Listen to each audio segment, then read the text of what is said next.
nation, this next battle is 3 5-minute rounds in a catch weight of 80 kilograms. Introducing your first warrior. Fighting out of the blue corner. This man's a mixed martial artist with a professional record of 12 wins and 4 losses. He stands 173 centimeters tall and weighs a ready 78 kilograms. Representing Gladiator Hurkev Gym and fighting out of the Ukraine by way of Azerbaijan.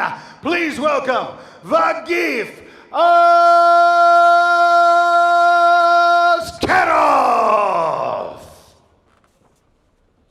And introducing his opponent, fighting out of the red corner. This man's a mixed martial artist with a professional record of 15 wins and 3 losses. He stands 178 centimeters tall and weighs a ready 80 kilograms. Representing Sport Club Ilas and fighting out of Bishkek, Kyrgyzstan. Please welcome Abdisalam, Uulu, Omuk, Kubanychbek.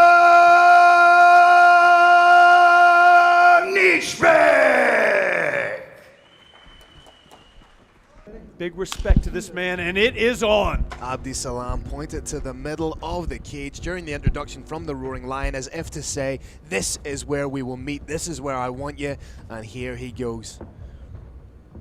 As we say, 9 wins by KO or TKO, has dynamite in his hands, completely separated João Paulo Rodriguez from his senses in his last outing.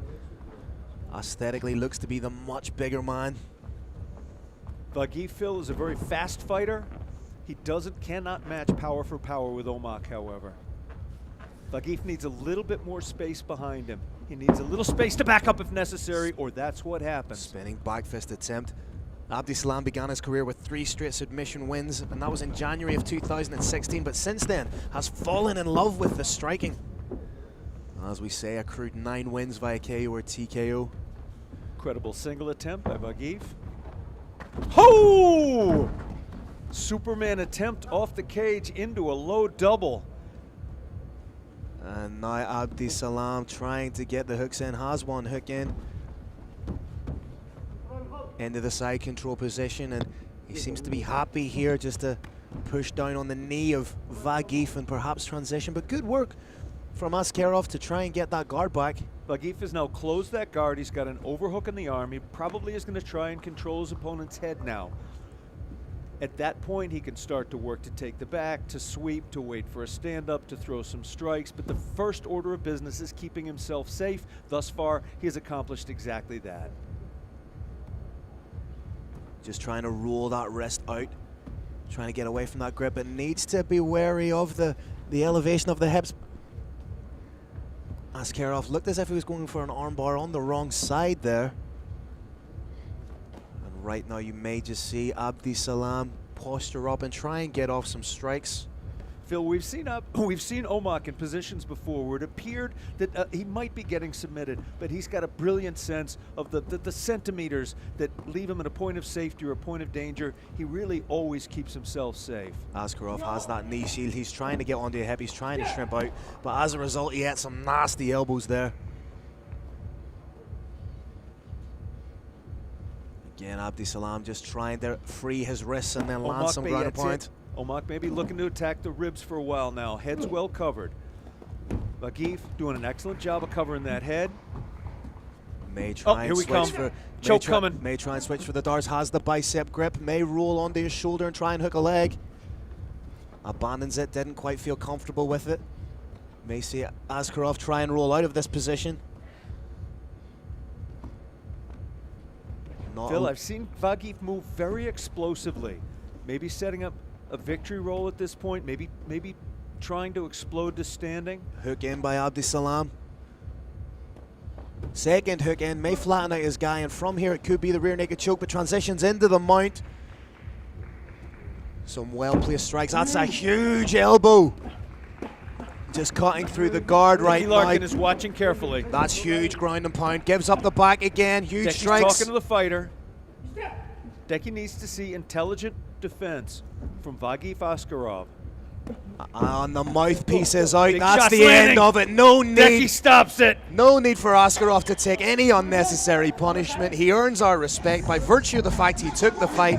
But Abdisalam Kubanychbek showing just what a dominant force he is, not just in the landscape of Kyrgyzstan MMA, but now in global mixed martial arts. Phil, we are going to see Abdisalam Uulu Kubanychbek vie for the Brave Combat Federation title. I am absolutely sure of it, and I am absolutely sure that Vagif Askarov has all of my respect. He stepped off a plane in the early hours this morning. He fought tonight. That's a warrior. The heart wasn't enough, but he's got all my respect.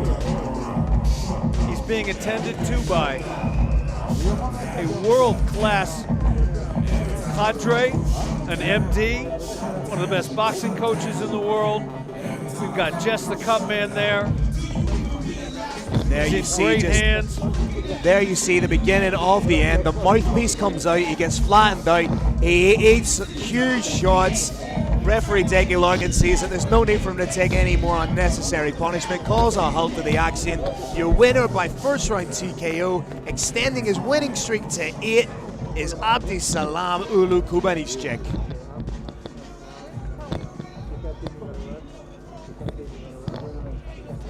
Phil, Vagif is staying on his stool. I think that's on a precautionary, not a necessary basis. But it's wise when a fighter takes that kind of punishment that you give him a chance just to sit and collect himself. He's clearly not happy with his performance, but I think all things considered, he absolutely did the best he could. Big props to Vagif for taking a fight on short notice. Big props to Decky Larkin for stopping it when he did, and of course, monster props to Abdisalam Uulu Kubanychbek, who will be fighting for the Brave Combat Federation title in short order.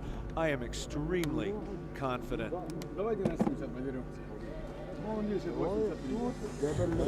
They may leave Vagif on his corner. No, he's standing up of his own accord, walking to center cage. Fighters are exiting. The Roaring Lion makes it official. All right, Brave Nation, what an explosive bout in the Brave CF 45 cage. This one comes to an end at 3 minutes and 33 seconds of the very first round. Referee Decky Larkin stops the bout. TKO due to strikes for your winner, Abdisalam Uulu Kubanychbek.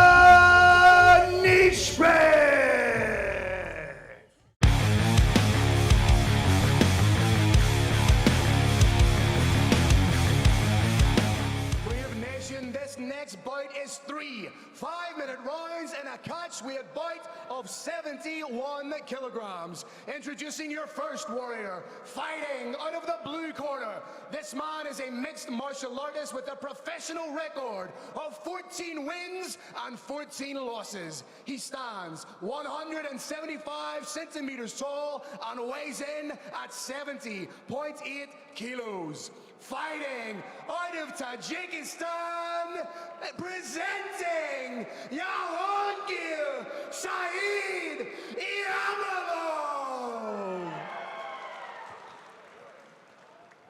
And his opponent across the cage, fighting out of the red corner. This man is a mixed martial artist with a professional record of 16 wins and 3 losses. He stands 178 centimeters tall and weighs in at 70.8 kilograms. Fighting out of Kyrgyzstan, presenting Abdisalam Uulu Kubanychbek.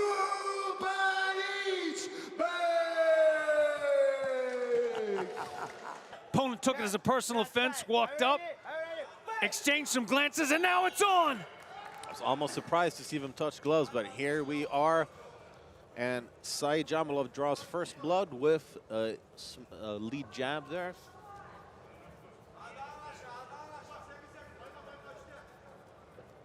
And as you mentioned, Kubanychbek has a background in wrestling, but he is just such an effective striker. He has a lot of KO power, especially in his left hook. It's one of the things that's the hardest to develop for wrestlers is striking. There's a certain rhythm, and of course all the pulling in wrestling, and it doesn't lend itself to the fluidity, to the rhythm of striking. So what you're seeing is somebody who had a wrestling base and overcame that, and now punches, kicks, puts his shots together with tremendous fluidity and rhythm. We last saw Kubanychbek in November of last year at Brave 45, where he defeated Vagiv Askerov by a first-round TKO. A result I'm sure he would be pleased to replicate here. Oh, nice shot. Omak wobbled just a little. Omak waiting to find his feet. They're not quite there. Said Jamalov has some power in his punches. That was a solid combination. Brave Nation, if you don't get hit in the head a lot, when you're hit in the head, you've got 5 to 10 seconds. You got to hang through. Then you recover. Body shots are different. Get hit in the body, it's going to last a while. Omak got hit in the head. He did make it through the 5, maybe 10 seconds. He's back to normal. Yeah, he has definitely turned things around here. He is now the one pressing the action. He landed a nice kick a little bit earlier. And some good strikes here as well. Nothing super powerful, nothing that's going to end the fight, but he is definitely getting back into the fight. He's got to respect that power from the fighter from Tajikistan, though. If another shot lands like that, just a little cleaner, it's lights out. Absolutely. I mean, both of these fighters have fight-ending power at pretty much any moment. Uppercut, a hellacious uppercut missed there from Omak, which could definitely have altered the course of the fight had it landed. Said Jamalov smiles after landing a leg kick of his own. And he eats one as well from Omak. Maybe an accidental eye poke.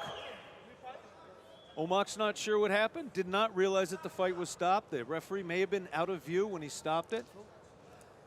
Sebastian, sometimes these happen, and it's a punch to the eye, and the fighter feels like a finger went in the eye, and it didn't.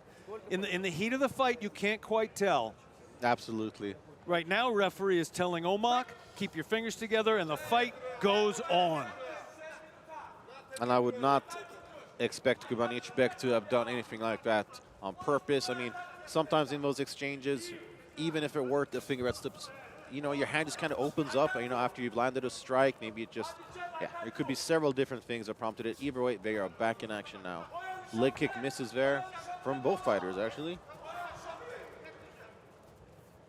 I like how Kubanychbek is always feinting with the hands, always feinting with the hips, always double leg denied. Not quite sufficient commitment on that double leg. Omak now is his opponent up against the fence. He's very skilled at tying up and going into elbows, and they can be fight turning. We've seen it before. Nice takedown from Kubanychbek. He was landing some solid shots as well, especially a left hand that definitely got Said Jamalov's attention. And now instead it is on the ground. Said Jamalov working hard to get back onto his feet, but Kubanychbek just not giving him the space required to do so. Oh, he's going for a rear naked choke. Very tough to get without position first. There is an old adage, position before submission. There are times you can break it. I'm not sure this is one of them. This is a time you can try and break your opponent's head, though, and that's what's going on. Absolutely. Kubanychbek just unloading with strikes on Said Jamalov, who is holding on to his opponent's left hand for dear life just to make sure that the choke is not completed. Oh, but he lets go in just a split second. Oh, that's escaped.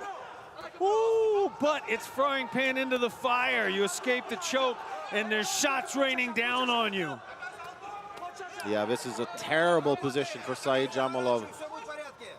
I mean, he just can't really get out of there. I mean, Kubanychbek is just not giving him any space to work with at all.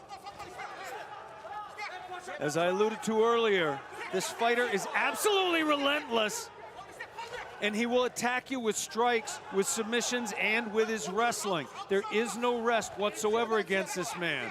Said Jamalov doesn't seem to want any rest. He's trying to stand. He's trying to bring the fight back up to his feet. He is up on his feet. We're down to short time now, Brave Nation, about 5 seconds. Omak looking maybe for a takedown to cement this round. And that's time. Mighty.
Your referee, Nikolai Sharipov, has called an end to the action at 1 minute and 8 seconds of round number 2, declaring your winner via submission due to rear naked choke, fighting out of the red corner, Abdisalam Uulu, Kubanychbek.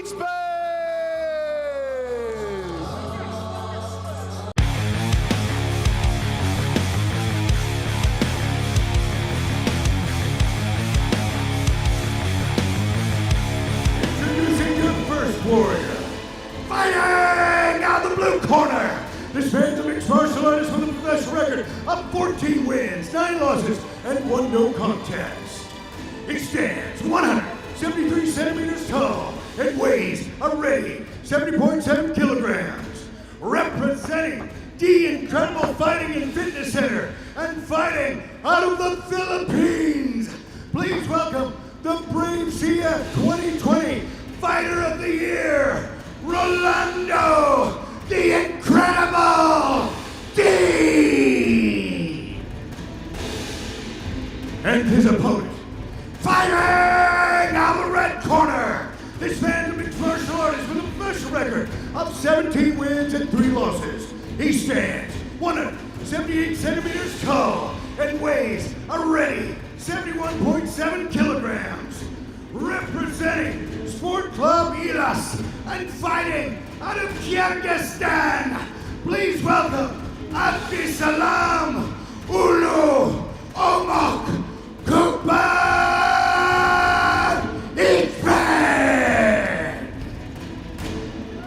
For fighter instructions, the bandit, Decky Larkin. He will be in the red corner in the white shorts, taking on Rolando D. Incredible in the blue corner. I loved what Kubanychbek did when he was being introduced. He marched into the center of the octagon, laid down the gauntlet. Shades of Junior Dos Santos. Certainly was. I will also say, in the time it took Carlos Kramer to do the introductions, I had 50 DMs from the Philippines telling me that I was pronouncing the name wrong. Rolando, not Ronaldo. I do apologize to the entire nation of the Philippines and personally to Rolando D as well. We are set and underway. Rolando D mixing up the strikes well here, working the head, working the body, throwing the kicks in. Trying to make it difficult for Abdisalam to get inside. Abdisalam, he just looks tough, doesn't he? He's just got that face of a fighter. Tough in demeanor and tough in his fight style. He's going to continually press forward. He's going to start off with the strikes. Once he's got his measure of the man with those hands, he's probably going to level change and try and get in on the hips. But in all cases, he will be relentless. Rolando D keeping that left hand high, or sorry, right hand high, almost as if anticipating something big coming in, but he has that in his locker, just that capacity to counter strike so quickly. Beautiful lead hook.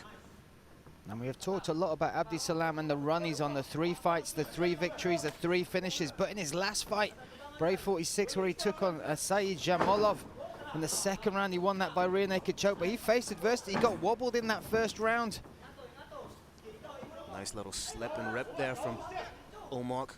Both guys showing that they've got very dangerous hands, Brian. Dangerous hands, but you can feel the respect between them, Kirik, as well. It's huge. This is literally a don't blink moment. One of these fighters could blink and something would happen within that split second of time and end it. Rolando working the body a little bit to try and come over the top, but both these guys have laser-like precision with their strikes. I'd even go as far as to say the precision is precise. We can see the marks from that precise precision on the face there of Rolando. Omok could try and stay in the outside, point fight a little bit, try and use that reach, but he's not. He's stepping right into the fire, trying to land big shots. Well, the thing I like about his strikes is as he steps in, Rolando is right on the end of those. That range is already there for Abdisalam. Rolando thinking about that counter hook again. There it is. More pressure though coming from Abdisalam. That is one of the weapons he uses. He's always in your face. And what he does so well is he can add just incremental pressure. So every 30-odd seconds that go past, he's adding another degree of pressure. Rolando with the back against the cage. That is like a red rag to a bull for Abdisalam, looking for the takedown now. Rolando splitting the base well, but Omok like a dog with a bone when it comes to his takedowns. Indeed, Phil, indeed. Impressive stuff, taking away the base. High-level grappling once again, Kirik. Just landing those little pot shot elbows. D trying his best to regard or regain his guard. He has the butterfly hooks. He may try and elevate and sweep, but with someone as well versed in wrestling and grappling as Kubanychbek, it's very difficult. Needs to be wary of the up kick here. But again, just as he tries to get up again, smothered by Omar. There's that figure four. There's the calves, the ankles shelved. You can escape this, but in order to do so, you have to leave your face open. And when that happens, that happens. What you're seeing right there was an escape. It was successful, but there was 2 clean shots to the melon. And again, happy to set in that anchor position. And it's crazy the amount of power Kubanychbek can generate from being on his knees, from being in that sort of jilted stance. Without a doubt, and power is also a blessing. You either got it or you haven't, and he uses it so well, trying to feed that arm back through now, trying to control that grip. Smart wrist Dagestani control. handcuff coming up. It's likely to be followed with elbows. Oh, a nice shot coming in. And what he's doing so well there is he's mixing it to the head. They're coming underneath the armpit. He's using a strike to elicit space so that he can land further strikes. Very, very smart. And sticking to the back like glue of Rolando D. Nice little takedown as well there. Once again showing another way that he can get you to the mat. What he did so intelligently with that takedown is he used his foot as the little shelf with which to pull Rolando over. Very subtle, but worked brilliantly for him. Final 10 seconds of this opening round, and looking to finish big is Abdisalam.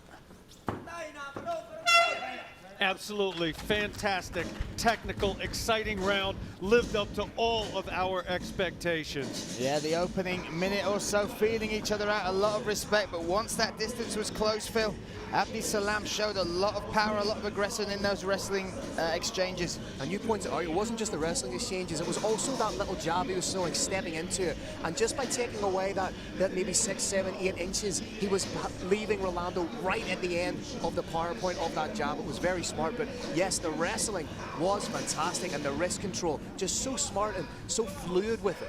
And with Rolando, when you're looking at the way he got taken down, it was when he stopped with his back against the cage. He's got to keep moving. That lateral movement is going to be so important for him to keep it on the feet in the second round. As you said, it's a red rag to a bull against someone like Kubanychbek if you're standing with your back to the fence. I would say the lateral movement, but he can't even have his back that close. He can't be skirting the edge of the cage. I would say the first black line where you see inside, or sorry, the second black line you see inside the cage is the perimeter with which you should work. So we're set for round number 2 here in our main event at Brave 47. What a night it's been. What a spectacular first round this main event has given us so far as we step into the second. Rolando D in the blue corner. Abdisalam Uulu Kubanychbek in the red. Rolando D is a brilliant fighter. He knows his path to victory here is a straight, probably followed up with a hook. He's going to do everything he can to try to set that up. He may have to take some punishment to do it. And he's used to being he's used to being in that role of the underdog. He's been against those guys who were meant to steamroll him. John Bruin was meant to walk through him, yet he bested him. So he thrives in that role of the underdog. And that just gives another bit of credit to his mental fortitude. The corner he's turned since taking his last loss. But he has got to switch the tides here tonight. Oh, another connection from both fighters there. Nice 1-2 from Kubanychbek. Oh! Nice landing big strikes. Use those strikes to close the distance, Kyrgyz. D's got his stance split wide, wide, wide. If he can be taken down here, it is a huge moment for Omar. The stance is split so wide, Brave Nation, that the fighter's hands cannot come together. If Omar's fingers clasp, there's going to be a takedown. If they don't, it's going to be very hard to get it. Looks like those are locked already, Phil. And he's down. Rolando just trying to hold on right now to try and force referee Dickie Larkin to get them back up, but quasi-crucifix from the half-guard position perhaps here. Yeah, forcing him to give up the backs, turn to the side. Oh, and elbows to the ribs. Heavy. That's a bit naughty. Great wrist control again here from Kubanychbek. Just the pressure of this man. You can feel his power, but the way he distributes that pressure onto the opponent beneath him is phenomenal. This is very nearly a frame-by-frame replay of the first round. Omar clearly has a strategy. He's doing exactly what he wants to. D is up. He's got to split that stance or he's going to be down again. Nice elbow by D. Incredible. Nice. We're watching the hands now. If those hands come together, there's going to be a takedown. You look at the way he works his way into that. Now switches to the single, Phil. And then almost transitioned into taking the back, but Rolando did quite well there was he lifted the frame of Kubanychbek up so he couldn't get the hands clasped around the backside for the takedown. But right now, Rolando really needs to turn it up with the hands. He's getting caught with some shots here. He has a chin on him for sure. He's eating some big shots coming from Abdisalam. Oh, that was a huge shot straight on again. Looking for his fourth finish inside the Brave cage is Abdisalam Kubanychbek. He's just measuring it up for that big straight. The Incredible waiting for that head to clear. Brave Nation, when you take a shot to the body, it's cumulative. A shot to the head hurts for 5 to 10 seconds, and then it clears. That's what he's waiting for. Oh, an elbow over the top, just hitting there on the rear of the ear.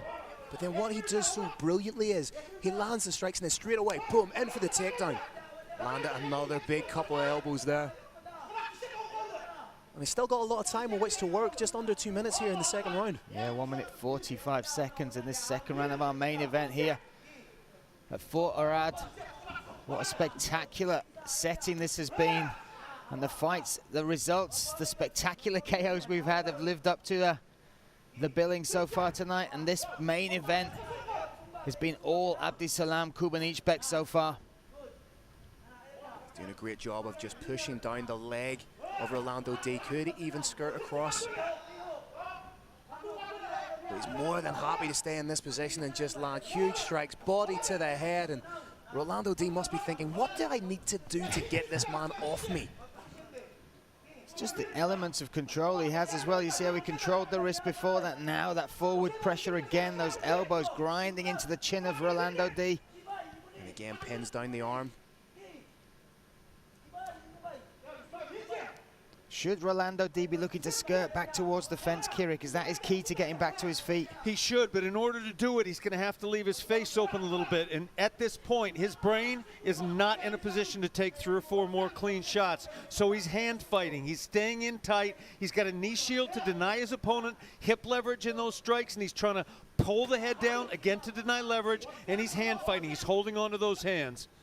You see some of the damage there just on the right eyebrow. Oh, another clean shot comes with the overhand right there, Phil. Nice work by Rolando to try and regain the guard. But again, it goes back to what we're saying about frequency and continuity by Omog. This is almost like this is his game plan. This is what he does so well. Many people have tried to prevent him from doing it, but that shows just what a specialist he is.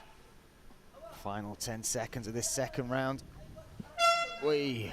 Kubanychbek is a specialist in everything. He can do everything. He can submit. He can strike on the ground. He can strike from standing. He can take his opponent down. He can stop a takedown. He can push his opponent up against the fence. This is mixed martial arts at the highest level that we have the privilege to watch. And you saw the 2 different demeanors after that round. Kubanychbek, a big smile to his corner, calling them in.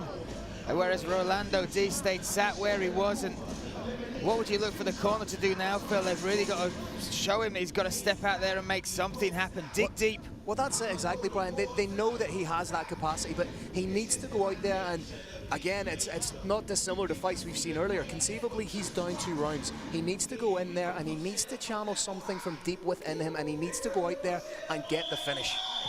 This is where that motivation you talked about comes into play. The fight's over. Oh, it's over. The fight's over. Oh, there we go. Call on the stool, guys. Unable to answer the bell for the 3rd and final round, understandably so. Let's give credit to the pressure, the absolute dominance of Abdisalam Uulu Kubanychbek. Maybe not the way he would have wanted to finish the fight, but there is something to be said about making your warrior, your opponent, not be able to come out and greet you once again for that final 5 minutes. I know the Incredible wanted to come out for this round. That was a stoppage by his corner. It's very unusual in mixed martial arts. In MMA, basically the fighters hire the coach. The coach is working for them. It takes a coach with a lot of courage to do what you saw here. He looked at his fighter, he knows him intimately, and he said, I am not going to let you go out for this final round. I've got to say, I absolutely respect that. You look at the other 2 rounds, the pressure was only building up, the damage was only building up, Phil.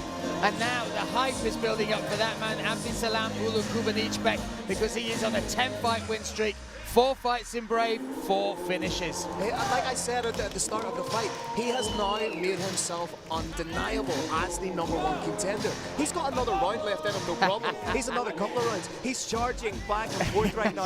He's telling, he's not asking for a title shot. He's telling Mohammed Shahid that he is next in line for the belt. And I saw a good nod there. Who wouldn't deny that, man? He could take my car, my children, my dog, my house. A performance like that is just absolutely stunning. I'm really impressed with my first viewing of this man. And like you said, undeniable. Rolando Dido, what a spectacular human being he is. We will see him back. He knows how to bounce back, and he will do it again, I am absolutely sure. He absolutely will. We've had the honor and the pleasure of spending quality time with both these gentlemen, and they are gentlemen. These are great human beings, as well as being... Back between these two warriors. Oh, a little dig at the end. You said he had a round in him left, Phil. He's still trying to work the body, but guys, this is only one of 4 Brave Combat Federation shows in the arena. What a standard has been set. The bar is incredibly high. Follow that. Let's hand it to the man in the middle, Mr. Carlos Kramer. All right, Brave Nation, what an incredible way to end this historic night. This comes to an end at the end of the second round, a corner stoppage, fighter unable to continue, and your winner, and now the Brave Combat Federation #1 lightweight contender in the world, from Kyrgyzstan, Abdisalam Uulu Kubanychbek.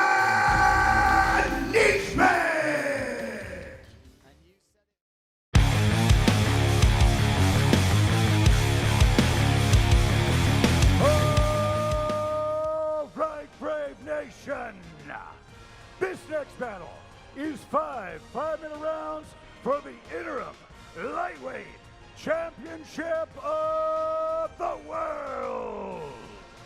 Introducing your first warrior, fighting out of the blue corner. This man's a mixed martial artist with a professional record of 15 wins and 3 losses. He stands 190 centimeters tall and weighs a ready 70.3 kilograms. Representing Full House and fighting out of Belo Horizonte, Brazil. Introducing the former Brave Combat Federation lightweight champion of the world, Clayton Predador Silva.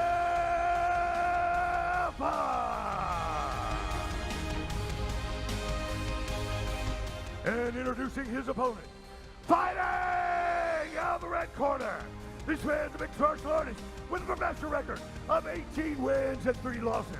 He stands 178 centimeters tall and weighs a ready 70.3 kilograms.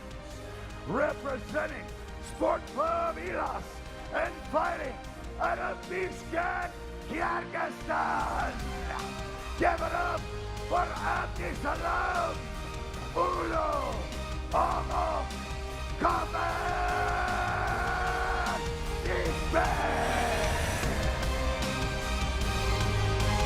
For further instructions.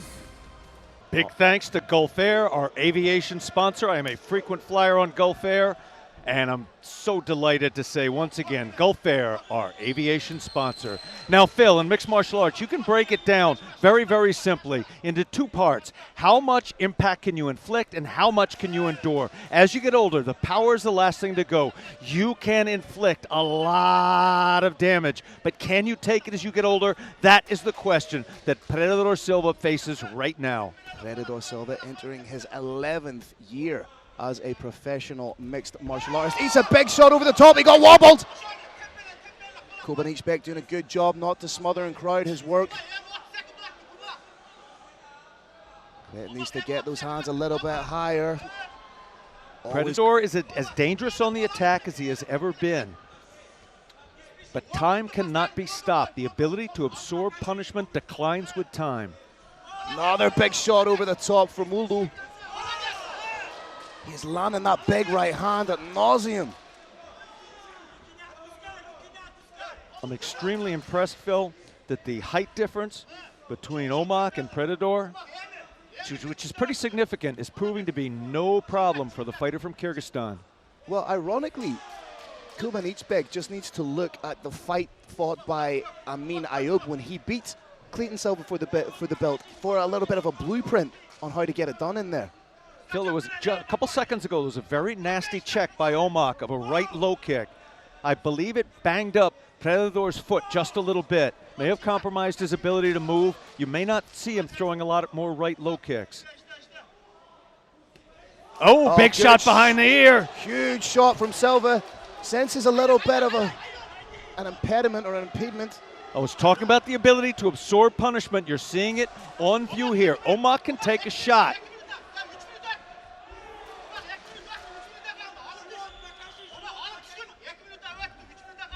Trying to get in on the clinch and get the takedown. Clayton Predator Silva is a bona fide Brazilian Jiu-Jitsu brown belt, but if there is such a thing, I would say Abdisalam Uulu Kubanychbek is a black belt in mixed martial arts. High cross, and that's the strength of Omak. Air Kyrgyzstan landing hard. Just solidifying the position, and this is where Uulu does some incredible work, just systematically breaking down his opponent. Kubanychbek has a couple options here. He can try and pass that guard, or, as you saw here, if it doesn't go his way, he can follow it up, take that back, and from there, anything can happen. We got one hook in, we got two hooks in. Fighter is not too high. He may try and hip pressure's coming. Just stretch out. Huge pressure coming. Hipping right in, he's underneath the chin. Forearms in place, huge. Short time now. Short time, Phil. Oh, this is short time. Silva doing the right thing, fighting the hands. Oh. Beautiful defense by Predator Silva. Educated Brazilian, or educated Bahraini crowd, loving the work of the Brazilian here. Broom sweep, takedown. Tables are turned. We had one hook in. Positions are reversed. Incredible fight so far. Drag takedown from Kubanychbek. Omak back on the back. Just now forcing. Beautiful little takedown. Scramble, scramble. Who's going to win it? Nice straight right. Ducks underneath. Just uses the shots of Silva to invite him in and then take him down. Again, taking the back here. Surprised he didn't try and get some hooks in there. He was landing shots cleanly, and he had, I was about to say, he had so much luck with that little kick sweep takedown. He knew he could do it again, and he did. He's going to shift his hips back just a little and then start putting, a little too high. He's going to shift the hips back and then starting put pressure on those hips. Drive his opponent's knees back towards the camera, flatten him out, and from there, if it's successful, we're going to see a second attempt at that choke. That first attempt was thwarted. I guarantee you Omak learned something in losing that first submission attempt. Whatever he lost is going to be on full display very shortly if he has his way. Landing big shots. Again, he's quite high up the back here. I'd like to see him get a little bit further down. Right in front of us, landing huge shots. The impact is in, that's it! It's all over! It's all over! Ladies and gentlemen, Abdisalam Uulu Kubanychbek. Oh, wait a minute. Oh, I thought. But wait, fight fans, there is more. I believe there's going to be a strict caution against striking to the back of the head. We're going to get a little look at what happened right now on the replay, thanks to Green Hill. Oh, with one clip the back of the head, 2, 3, maybe 4. Initially, I thought referee Aaron Wallace was stopping the fight. In my over-exuberance, I got a little too excited. Apologies, ladies and gentlemen. Clayton Predator Silva, I think he's claiming he's not able to see properly at the minute. His vision's impeded. Oh, this would be a terrible way to There end is the an fight aspect like of mixed martial arts, combat sports fans, where it is not to your advantage to downplay when you get hit with an illegal blow. There is not much in it to your advantage.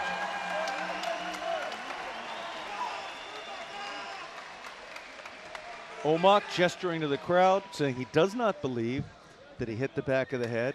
We just hope that... Omak indicating with his hands he wants to get that belt wrapped around his waist.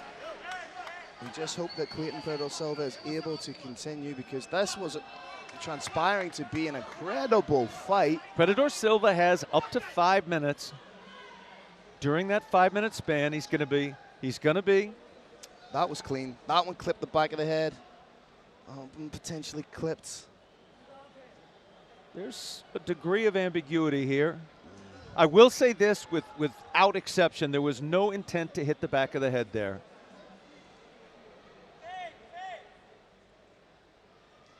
I think, like many people in the crowd here, we both thought that the fight had been called to an end. Medical staff are now attending to Predator. They have a couple more minutes. That's a very long time in the sport. He's being spoken to. He's being asked about his vision, about his clarity of thought, maybe even asked simple questions like, what day is it? What city are you in? There can be language issues in our sport. This event has 24 fighters from 15 different nations between them. There's probably 30 or more languages spoken. We've got an excellent translation staff standing by here to assist as necessary.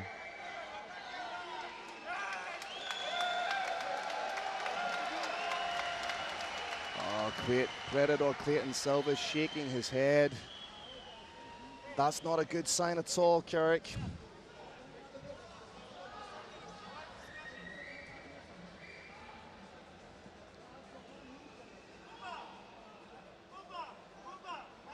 As I say, that had all the that first round had all the makings of a fantastic fight, and it's just such a shame we find ourselves in this situation. Kubanychbek is very much ready and willing to go, but the fight has been called off. Clayton Predator Silva indicated to the medical staff that he was not able to continue due to vision issues. I believe, again, as in a 5-round Yep. fight, as not nearly enough time has passed for the judges to render a decision. This bout is going to be declared a no contest. The interim title belt is going to remain vacant. Oh, this is so unfortunate. Not the result any fighter wanted. This fight will be rendered a no contest. And again, it's only fair to run this one back. Both fighters are going to feel like they had an opportunity to become the interim champion. As I'd said earlier, Phil, one of the things that goes in a fighter, and one of the most important thing is mixed martial arts is being able to deliver punishment, but nearly equally as important is the ability to sustain it, the ability to receive it. That really does go away with time. We may be past Clayton Silva's time to be in a combat sports cage.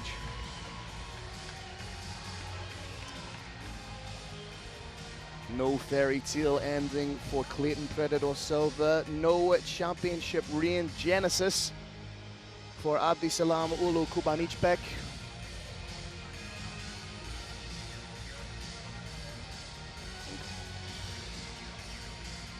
The result will be a no contest, Carrick. We just have to make it official. But again, it's disappointing for both fighters.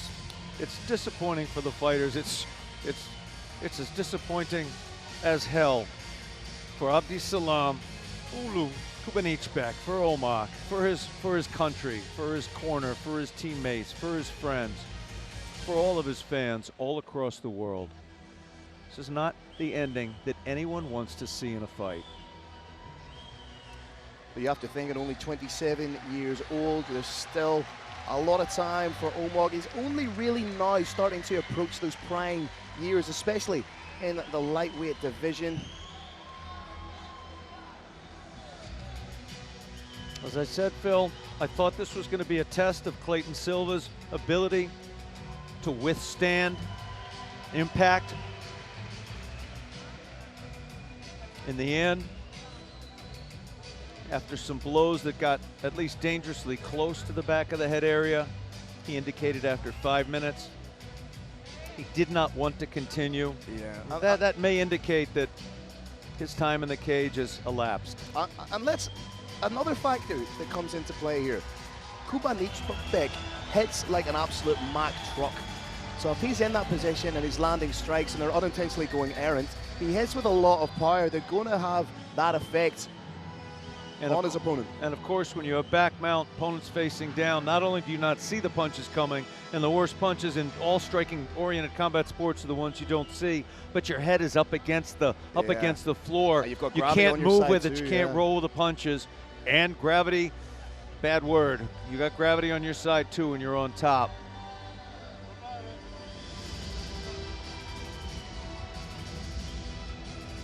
Brave Nation, we're just waiting for the officials ringside to deliver. I believe we're just seconds away now from the officials ringside to hand the official statement to Carlos Kramer. And Carlos Kramer will make it official by reading it out to the crowd here in Combat Kingdom, the amazing Kingdom of Bahrain, and of course worldwide through streaming and broadcast.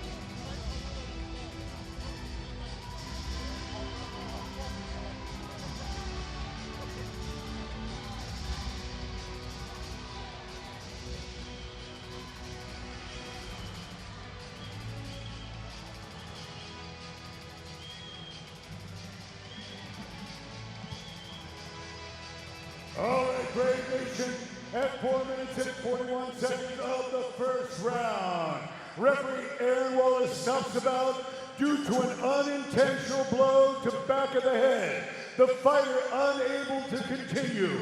This bout is ruled a no contest.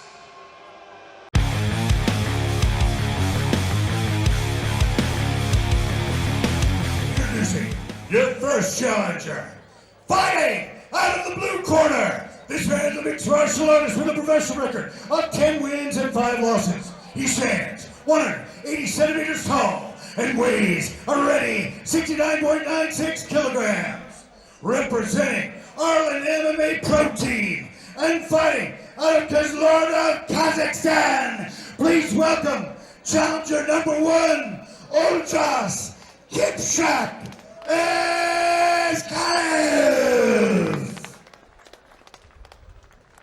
And now introducing his opponent. Fighting out of the red corner, this man is a mixed martial artist with a professional record of 18 wins, 3 losses, and 1 no contest. He stands 178 centimeters tall and weighs a ready 70.06 kilograms.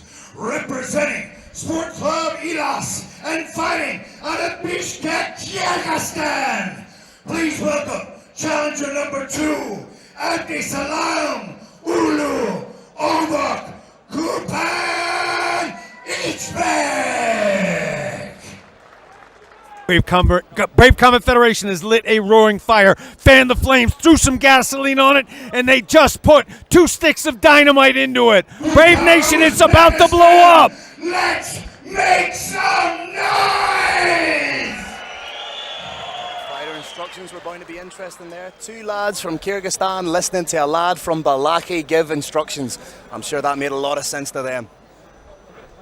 What an incredible fighting prospect here. Dickie Larkin is your man in the middle, one of the best in the business. This for the title. Both these men incredibly tough. Kubanychbek's ring intelligence, which is a thing, is very, very high. Fight IQ, it takes most fighters a minute to 2 minutes to see where their opponent's at. He's closer to 15 seconds. But Askariev cannot be discounted. He is as tough as they come. I've been in the workout room with him. He is incredibly strong. Again, very smart. But again, Kubanychbek just has that X factor, that intangible, that thing that makes him so dangerous and such a formidable opponent inside the Brave Arena. Looks like he's trying to load up the right hand to parlay that into the shot. Circling now to keep his foot in the outside of his opponent's foot. When he gets that and he gets the distance he wants, he's going to let that hand go. Askariev needs to be wary of walking into that right hand. If he's forced to circle out to his left-hand side, which is the power side of Kubanychbek, he could get caught with that big right hand. Askariev tried to land that jab over the shoulder. Very, very tough. When you're a southpaw and your opponent's in an orthodox stance, can be done, but tough to do. Yeah, you kind of need to pat down that lead hand in order to land your jab.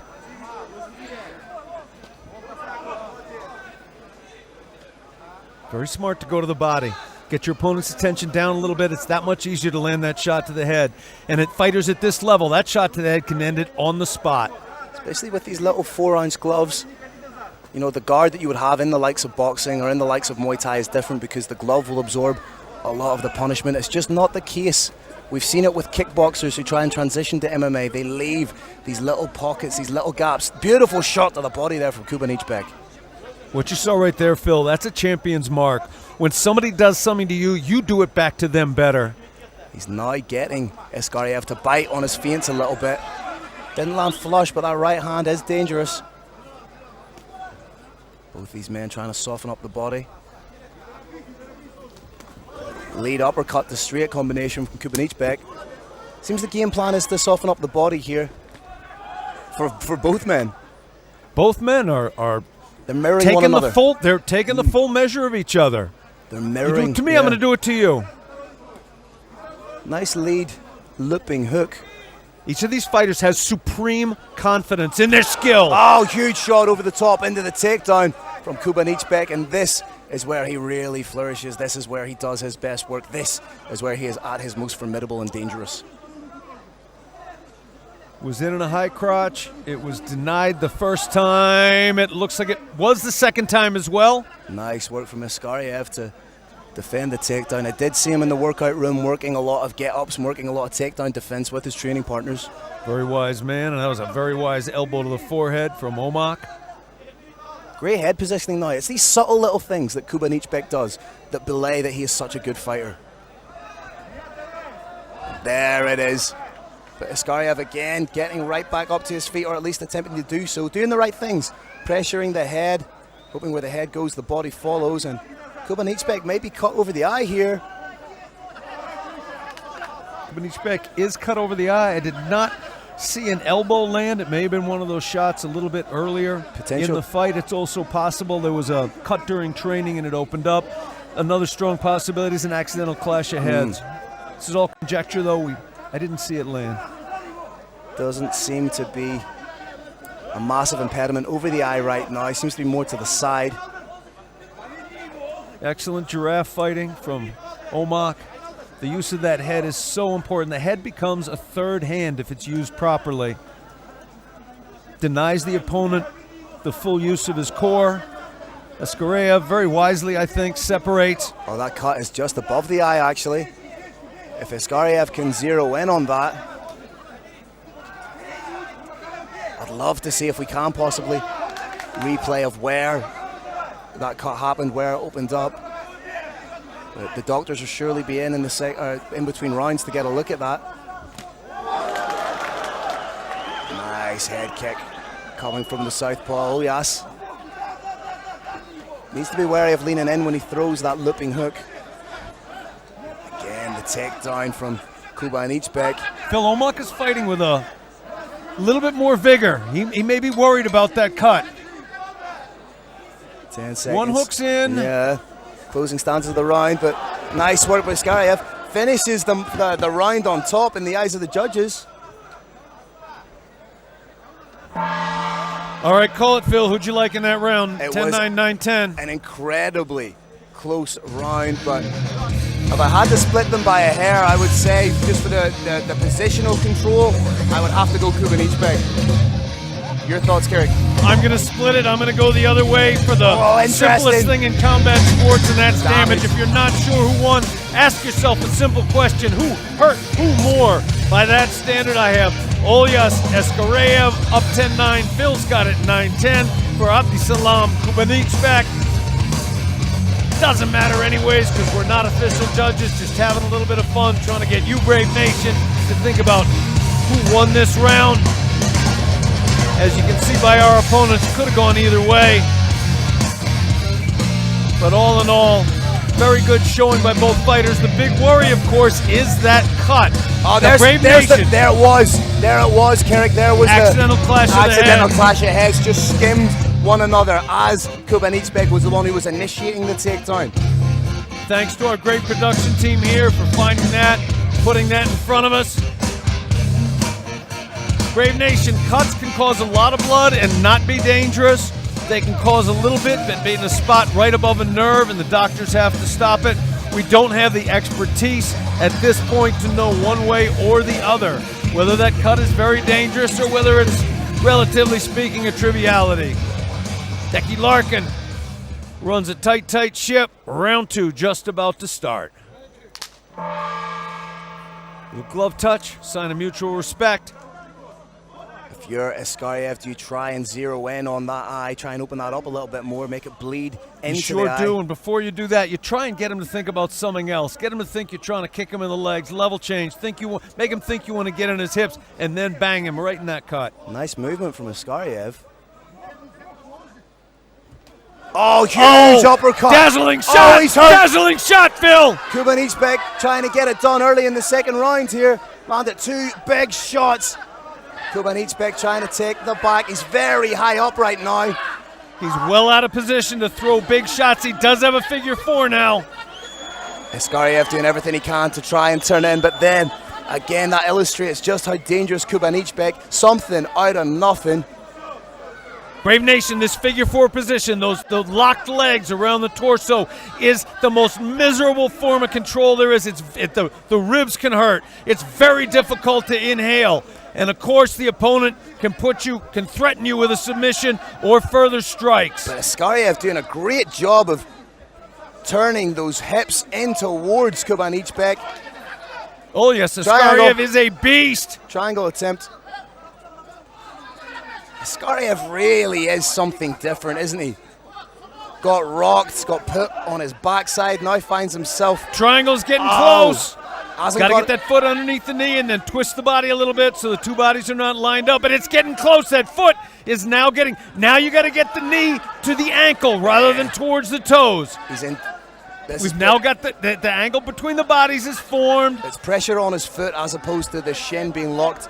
Got to get the ankle rather than the toe part underneath that knee, and that doesn't sound like much. Believe me, it's much. Switches to the armbar. Oh, and Askariev is out. Fantastic ability to wait it out, to defend by Askariev. And right back up on the feet now. Oh, beautiful short elbow by Kubanychbek. Phil, Askariev was in a submission hold in his mind right now. He wants to put his opponent in one. Tight against the cage, and oh yes, Askariev proving that he deserves his spot here to contend for the interim lightweight championship. Kubanychbek consistently proving what we all know, and that's that he is a very dangerous man.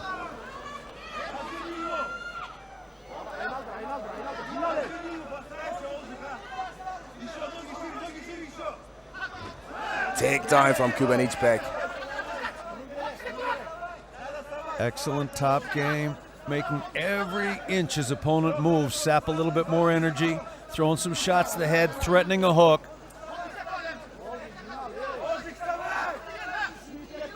Got one in place. Opponent is now forced to keep that hip pressed up against the fence, trying to keep the other hook from going in. We got a leg grapevine briefly. Going to switch to the body triangle, it seems, has that leg flush across the hip line. 100 seconds to go. Switch, there it is, the body triangle is in. Kubanychbek now very wisely looking for the underhook from the back, trying to prevent his opponent from turning in, as we saw the last time. And Askariev manages to turn in for the second time. Brave Nation, that is extraordinarily hard to do from that back figure 4. And now he's in the position to land ground and pound to try and open up that cut above the eye of Kubanychbek. But Kubanychbek throwing shots and elbows from the bottom, feet on the hips, trying to create distance.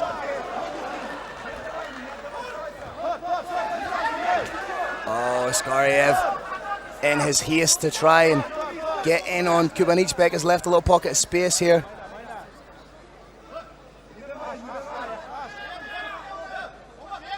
Kubanychbek slowly, methodically, looking like he's working his way to take the back here, snaking that arm underneath the chin, but Askariev is so game. Every time I think Askariev is in supreme danger, somehow seconds later he's not. And we keep talking about how tough he is. He's also doing everything right technically. He's turning into Kubanychbek. He's negating the legs. He's defending the chokes. Not just tough, but also an incredibly intelligent fighter. Absolutely, Phil. Not just tough, because were it solely toughness, it wouldn't work. Kubanychbek hits too hard. Anybody who their biggest part of their game is that they're a game fighter, that they're really tough, they're not going to beat this man. Again in that back Mount tick. In, and second round ends. You want to make a call for who you thought won that round, Phil? For me, that's Kubanychbek taking that round again. But like you say, you have Askaryev taking the first round. So by your scorecard, you're talking a round apiece. And again, I was giving it on the very, very slimmest of margins. So all to play for going into the third and final round, Kerry. I'm very, very comfortable saying Omak won that round. I do think he made a tactical mistake. I think when he landed those two big shots, if he had continued to throw strikes, I think it probably would have ended right there. He opted instead to switch to a wrestling game. Opponent was able to keep going. There it is, look at that. And there was a follow-up, boom! Drops his opponent again. Third shot. Absolutely phenomenal. Perfect shot on the temple. Little left, little right, and then what I believe was a mistaken decision. Should have stood right up, called his opponent up. I think he could have gotten the knockout right there. As we say, all to play for going into the third and final round of this interim lightweight world championship at Brave Combat Federation 59, which has proved to be an incredible fight card showcasing some of the toughest fighters this region, this world, this planet has to offer. Touch of gloves, respect shown by both men. Who wants it more? Interesting, going back to the body again. May feel his opponent is tiring a little bit, or he may be trying to set up a shot to the head. My mistake, ladies and gentlemen, I misspoke saying this was the third and final round. Obviously, it being a championship fight, we have 5 5-minute rounds. I just get so carried away, Kerry, because I enjoy the fights. These are phenomenal fights. It's interesting, Phil. Kubanychbek in the third round now seems to be getting a little bit stronger. He may be emotionally buoyed by having, we believe, won that second round, but his conditioning may be so extraordinary that he's basically just going into a second win right now. Well, as we've seen, Kubanychbek can maintain a pace unheralded in mixed martial arts and put that pace on his opponents. Big flare double. Askaryev, in terms of conditioning, maybe fading just a little bit. Kubanychbek, anything but. It may be a strange thing to say, but the fighting style of Kubanychbek may lend itself better to these championship rounds. Yeah, he's a grinder. He's going to tire you out. He's going to hit you. Take a submission if it's there.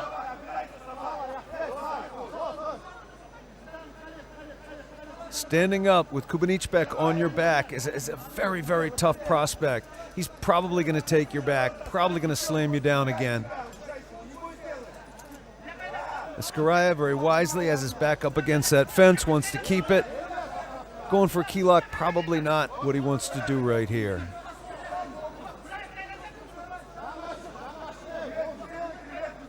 Again, Brave Nation, those shots to the head you're seeing, they appear to be little, and they're not fight enders, but they're miserable. This is causing damage. Oh, big shot right down the pipe from Kubanychbek. Oh, now elbows turning up the frequency. Elbow coming. Big shots by Kubanychbek. And again, it's really been a story of survival so far in the opening stanzas of this third round for Askaryev. He's being ragdolled right now by Kubanychbek. Kubanychbek playing a top game that's smothering, keeping his opponent crunched forwards. The abdomen can't fully expand. Fighter can't breathe, making the fighter carry her weights. The legs get heavy, throwing constant shots, both to remind the judges who's winning this and to cause pain. And then you stand up, your heart starts to beat. You think you're out, boom, put right back on the ground again. It's heartbreaking. Momentarily, Askariev managed to get to his feet, but now he's back down, eating shots from Kubanychbek, trying to get that hook in, establish that. One hook, two hooks. Askariev needs to do everything he can to try and turn in towards Kubanychbek. Be interesting to see if Kubanychbek goes back to that figure four, that triangle on the body, which actually failed him twice. There he is, but this time he's got that leg lace. Yeah, he hooks the insole of his foot, the back of the thigh of Askariev. Very intelligent work. He's now got significantly better control than he did before. Oh, We've got danger, Phil. he is underneath the chin, but Askariev is able to defend. Momentarily there, he looked like he was in trouble. Askariev needs to roll to the side that the triangle is locked on to alleviate some of that pressure. So he needs to roll to the opposite side.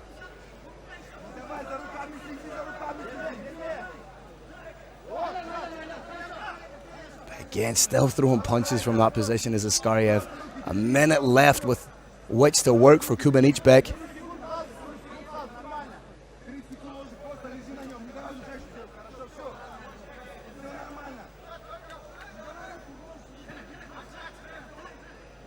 Short time now, Brave Nation. Fight is likely to play out with what we've seen here. Askariev, very gamely, trying to throw some shots. Very hard to get leverage when your opponent has you in back mount. That back body triangle is the very definition of misery in this sport. But he is doing a good job of not remaining static, not just accepting the position and letting the inevitable happen, because sometimes a position like this will break a fighter's will, where he'll put himself in the choke just to get out of the fight. Brave Nation, you'll know that happens if you see the chin lift ever so slightly. 1 or 2 centimeters, chin comes up, means the fighter doesn't want to be here. That is emphatically not the case here. Askariev turns around. Round ends. He sure wishes he'd had a couple of seconds to get something back. Phil, any question in your mind who won that round? None whatsoever. A definitive 10-9 round for Kubanychbek, but a little bit of a moral victory there for Askariev, just to finish the round on top momentarily and prove to himself that if he finds himself in this position, he can transition into the top. Very little question now, Brave Nation, that Kubanychbek is ahead, regardless of what you thought happened in that first round. I believe he is ahead in this contest. He's getting stronger. I think in his corner, they're just going to tell him, keep doing what you're doing because you are working. Phil, any advice you'd give Askariev if you were in his corner? Just lateral movement, work behind your jab, have an uppercut loaded, because I think you will see an inevitable takedown from Kubanychbek, but he's just such a difficult fighter to prepare for, to game plan for. He is that X factor, that unknown quantity, just a different type of a fighter as Kubanychbek. Kubanychbek, too, as we've seen in that first round, he's not Superman, he's a human being. This is a fight between two men. He gets in dangerous positions, but emotionally doesn't break at all, does not seem flustered by the fact that things weren't always going his way, and now they are. And this is the first time in the professional career of Olyas Askariev that he has gone to the championship round. So this is uncharted territory for him. And Brave Nation, is very difficult to communicate how tough these championship rounds are.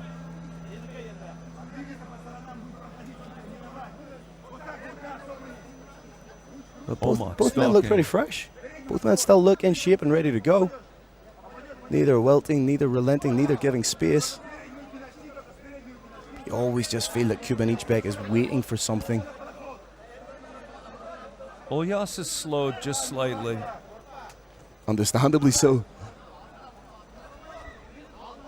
Kubanychbek just pressing forward, showing the right hand. Kubanychbek distance managing that very effectively. Oh, beautiful uppercut again. Landed more so on the gloves, but the threat of it is there. Next shot that lands with the hands is likely to be followed up. Oh, another shot. Little clash of heads again there, but big shot over the top. At this point, Omuk does not want to start wrestling. No, he does not want to start wrestling. He wants to keep striking. He's doing the right thing, maintaining distance. Big elbow again. Askaraev calls his opponent in, but he's unsteady on his feet. Oh, beautiful uppercut again, and this is the more calculated approach that we called for at the beginning of the broadcast, picking the shots, not just ferocity for the sake of it, but controlled, calculated aggression. Omuk has a long time left in this round. He is planning to finish this fight in this round, Brave Nation. Oh, elbows to the side of the dome from Kubanychbek. Kubanychbek has a very clear runway to land now. Has that wrist control, which is opening up the space for him, exposing the head of Askaraev. And he doesn't need to land knockout punches here. He just needs to land frequency high shots. Askaraev, much to his credit, is trying everything he can to keep himself in this fight. Kubanychbek trying to pull his opponent away slightly so that he can sink down into mount, as you've seen there. The horrible thing about fighting Omuk is you're getting punched in the face no matter what happens. Positions part way there, punch in the face. Positions all the way there, punch in the face. Omuk got a little high, beautiful reversal. Full half of a round. Slightly paradoxical to say a full half of a round, but you know what I mean, Brave Nation. Half of a round left, trapping the arm. This would be absolutely huge if Askaraev were to pull off the victory here.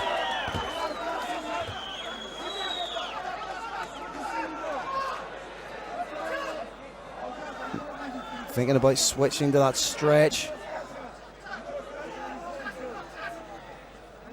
Both of these guys are toughness incarnate, but Kubanychbek sneaks out. Feel like I could barely breathe there. That was an absolutely unbelievable moment.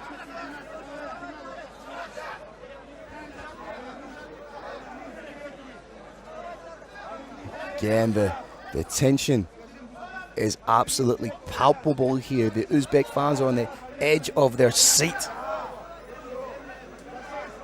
Brave Nation, we are in Uzbekistan. This is a wrestling culture. It is a combat sports culture. These fight fans know exactly what they're seeing, and they are deeply appreciative. Nice shot to the midsection from Kubanychbek.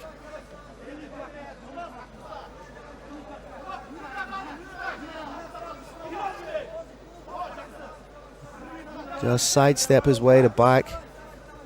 Looking maybe for a one-on-one, use that leverage to bring the opponent back.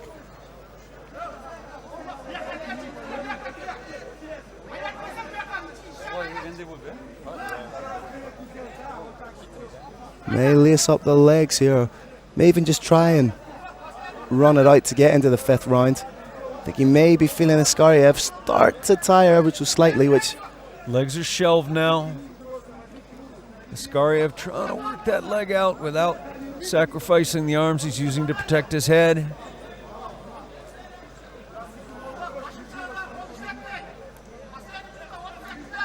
As the hands connected, and he's just forcing Askaraev to carry his weight. Referee Dick Larkin calling for a little bit more action. And he gets it. He's getting a little bit more action.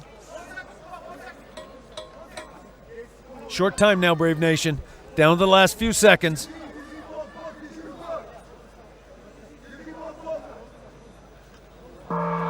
No question in anyone's mind, Phil. Kubanychbek is now pulled. He is now up by at least 3 rounds. His opponent's corner knows it.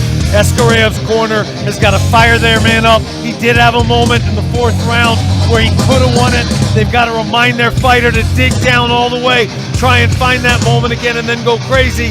Simply trying to win the round is not going to do it. Deep into the final championship round. And as you alluded to, Kerry, the corner of Askaraev have to be telling him you need to go out there, give it everything you've got with your shield or on your sword kind of approach, because he needs to finish if he wants to be crowned the interim lightweight champion of the world. On the transverse of that, you just tell Kubanychbek, if you're in his corner, to adopt the same approach, keep things smart, maintain your positional dominance, your positional control, land your shots, and should an opportunity present itself, take it. One thing Kubanychbek does not want to do is change a thing. He is now dominating this fight. He's shaking the the arms out, the fatigue in the arms particularly. It's hot out still. The television lights are absolutely brutal. Shaking that fatigue out of his forearms. One of these fighters is 5 minutes or less from interim glory. For the final time tonight, these fighters embrace in the middle of the cage. 5 minutes to dictate who we will crown the interim lightweight champion of the world, setting himself up for an inevitable collision course with our champion Ahmed Amir. Takedown scored by Askariev. Askariev now needs to get past those legs. He needs to pass that guard. Ground and pound, not likely to win him this fight. No, he needs to go to work from here. Kubanychbek, happy to be here, trying to set up the beginnings of a triangle choke right now. Smart with the bicep control as opposed to wrist control. Wrist control often indicates what you're going to do. That bicep control could be misinterpreted as being purely defensive. As you said, Phil, very smart technical move there.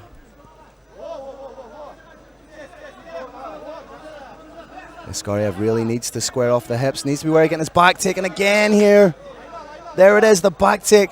From being inside the guard to the back take, that is the MMA intellect of Abdisalam Kubanychbek. Body triangle's in place, leg is laced. Going to be very, very hard for Uulu Askariev to get out of here. He has successfully any number of times now. He definitely has it in him. But quite simply, Kyrgyz, survival is not enough for him to take the win and indeed the championship.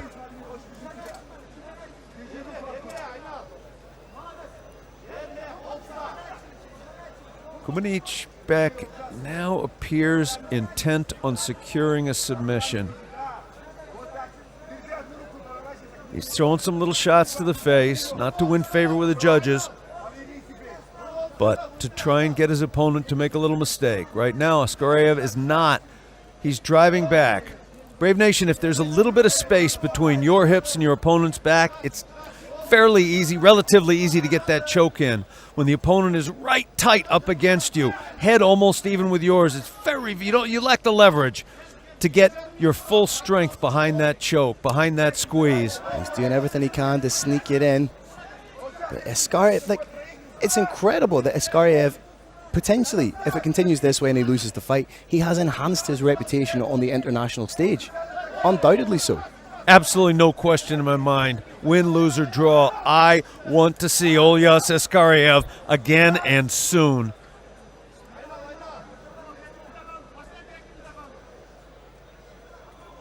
More so defensive. Again, Brave Nation, when the fighter who has his back taken, has his head up nice and high, very close to his opponent's head, very hard to get the choke in. Half Nelson momentarily by Kubanychbek. Kubanychbek has a mighty squeeze. He can go from... Oh, Askariev once again turns in to Kubanychbek. This is incredible stuff. Absolutely fantastic show of fortitude and technique. But right now he has 1 minute 35 seconds with which to work, with which to finish Kubanychbek, with which to become the interim lightweight champion of the world. Can he do it? He cannot do it inside his opponent's closed guard. Needs to roll those wrists inside to free them up. There's one. But Kubanychbek surely knows that all he needs to do is hold on in this situation. He may know it, but riding out a W is not his style. He's going to dance with the gal that brung him. And that was being a very aggressive fighter, aggressive wrestler, aggressive kicker, aggressive striker, aggressive with his submissions. But both these fighters showing that they are absolute cardio machines. Kubanychbek opened those feet. He could have stayed inside it. Now he's looking for a submission. At the beginnings of a key lock. He released it, but he's going to be looking for something else. Oh, transition into side control from Askariev. Very impressive. Really needs to go to work with elbows or something here.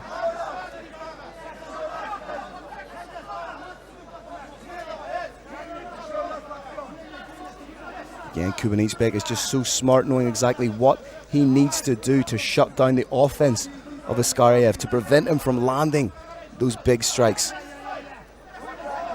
Such intelligent work from Abdisalam Kubanychbek. Very, very short time, Brave Nation.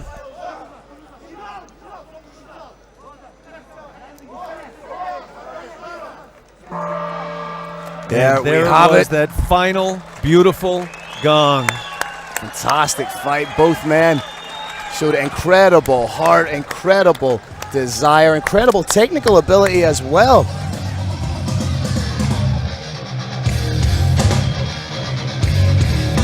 And we will inevitably go to the judges' scorecards.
right, Brave Nation, what an incredible main event we had here. Give it up for both of these warriors in an amazing main event.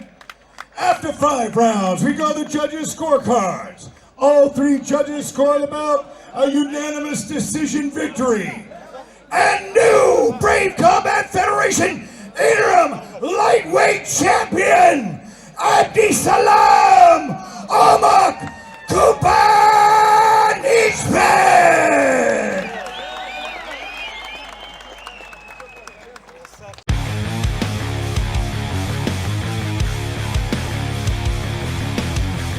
Introducing your first warrior, fighting out of the blue corner, This man's a mixed martial artist with a professional record of 15 wins and 3 losses.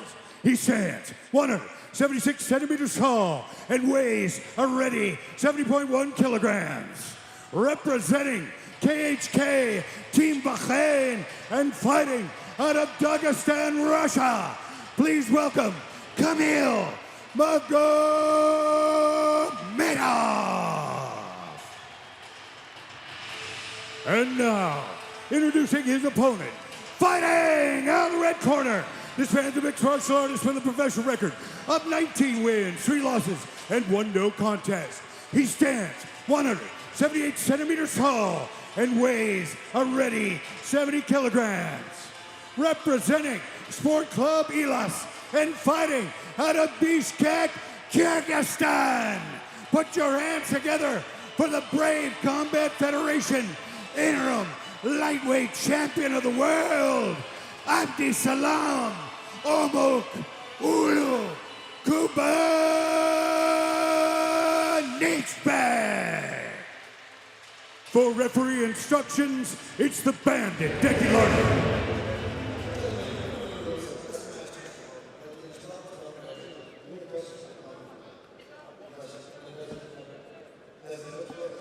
Big thanks to our sponsor, MTS, Brave Nation. Kamil Magomedov is in the black and red. Brave shorts. Abdisalam, Omak, Uulu, Kubanychbek in white and red.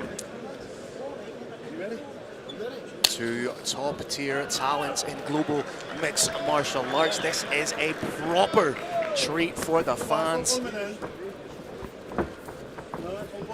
So finely matched, both incredible grapplers. Magomedov, more of a submission specialist. Kubanychbek, a fantastic wrestler. Kubanychbek known for putting a Khabib-level pressure on his opponents. Can be the wrestling, can be submission threats, can be kicks, can be punches. Kubanychbek is tearing up that leg. Takedown, Magomedov.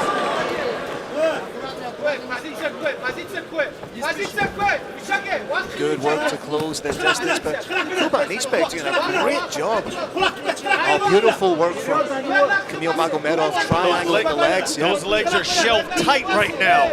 Kubanychbek can't get up, but it's going to hurt his face to do it. Oh, he's aware of giving up the back. Back take. You don't want to do that. For a hook. Magomedov does have 4 wins via rear naked choke. Oh, cheeky little fence grab. Magomedov looking hard for a mat return. Decky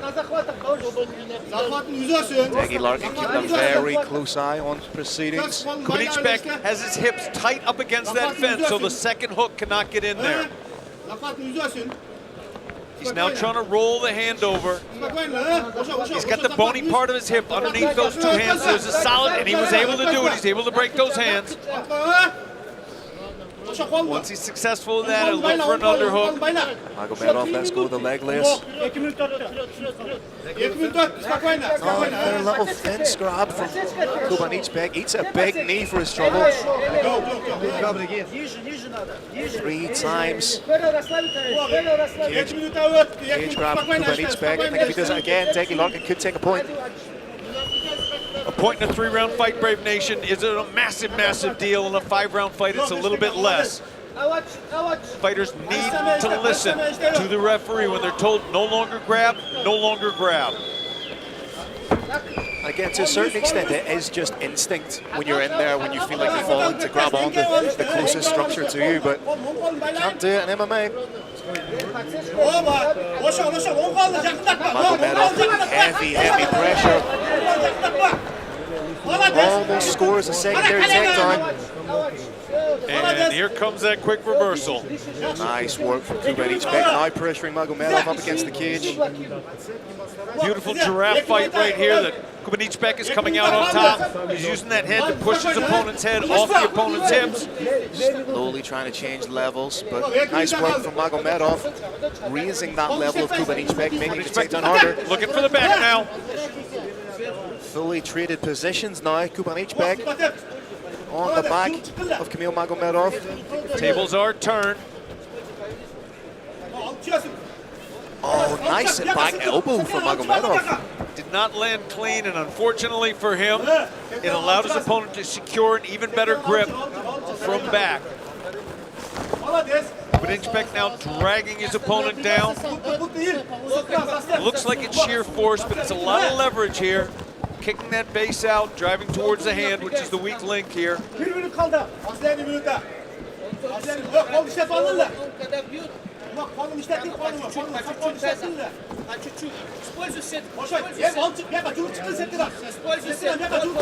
Oh, again, trying to get that takedown. Both these fighters are so talented and so evenly matched. Again, taking longer pause for a break. So yeah, that's essentially, in situations like that, I often compare it to what happens when an unstoppable force meets an immovable object. Kubanychbek, I hope we get to see him up against the fence again. Kubanychbek was using nasty little heel strikes in the inner calf to unbalance his opponent. Tried to wade in with the uppercut to close the distance, and again presses Kubanychbek up against the cage.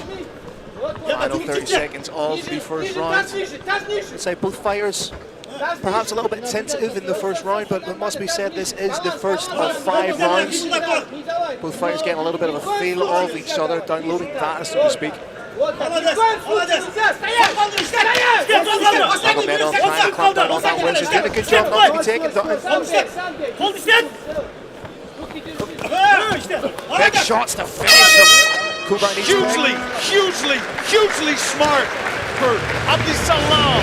Kubanychbek to throw those shots at the last second. I do believe that those judges may not have known who won that round with that last little flurry. He may have taken it. Very evenly contested round, and as you say, Kyrgyz, very intelligent MMA IQ there from Abdisalam. Kubanychbek lands the big shots to finish the round. If there was a question mark about who won the round, Kubanychbek did something a little bit more forceful to perhaps give himself the edge.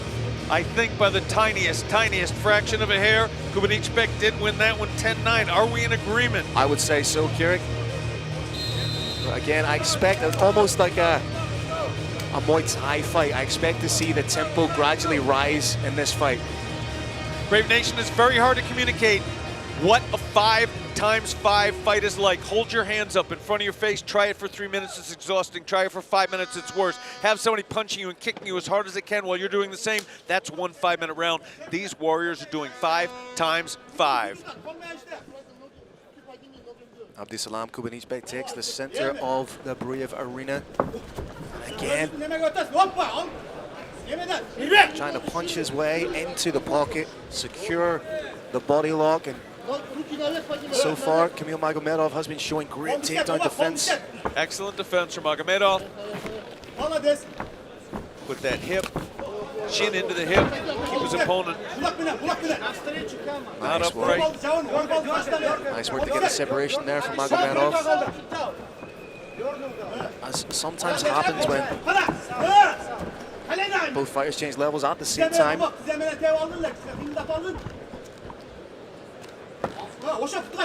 Kubanychbek is an absolute master of his craft. Such a spoiler, and I mean that with the greatest respect. He prevents his opponents from doing what they want to do, completely incapacitates them. He is a master of relentless attack. It can be stomping on your foot. It can be heel kicking the back of the calf. Pushing with the head, looking for that back body lock, taking the back fully. If there's a separation, it's gonna punches and then boom, in on the hips. And Kyrgyz, for people watching that may not be practitioners of any kind of martial art themselves, but are fans of the sport, can you describe just how tiring this type of a fight is on both fighters? I think luckily for both of them, Deki Larkin separated them, but this is the greatest single test of strength in mixed martial arts. You put 2 people up against the cage, the stronger fighter is going to end up pushing the other one. Magomedov doing the right thing by re-establishing himself in the center. Needs to get his back off the cage. Doing well to move laterally. Wow. Magomedov Magomedov wasn't far away with a kick to the head, landed more so on the body, a little bit higher, would have been interesting. You can see Magomedov does not want to be a static target for any length of time, always moving. Big takedown, but can Kubanychbek keep him down?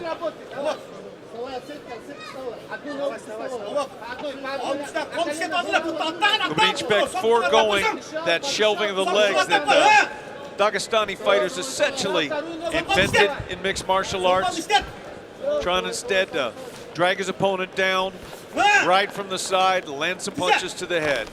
Magomedov doing a great job to get back to his feet, but the dangerous thing when you're fighting some of that Kubanychbek, as soon as you get back to your feet, there's a very real possibility you can end up back down again. Brave Nation, no single thing Kubanychbek does is completely devastating. It's the accumulation of them. Imagine you're outside, a single little hailstone falls on your head. It's not so bad. 5,000 of them fall on your head. It's so bad. What's going on right now? It's so bad. This kind of relentless attack is the very definition of misery. Kubanychbek's getting ever closer. He hits the jab and then steps in with the uppercut. I think he's identified that Magomedov is changing levels to try and negate and defend the takedown. Nice side clinch, big knee right up the middle. Phenomenal little switch to Muay Thai. Beautiful timing by Kamil Magomedov. Times that jump knee, puts his opponent flat on his back. That is the issue with the more dynamic striking attempts in mixed martial arts. If it doesn't come off for you, usually you find yourself in the worst position. Got a hook in. Kubanychbek's going to try and shake his opponent off.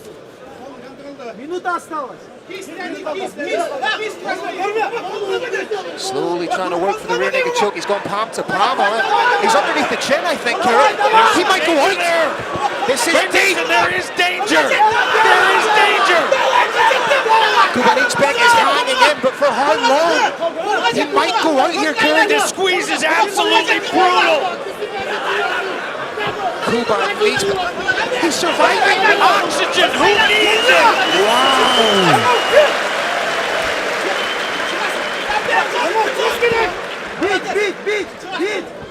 That was tighter than a duck's backside.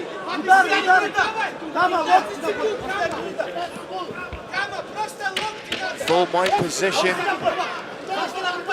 What a way to finish the round for Magomedov.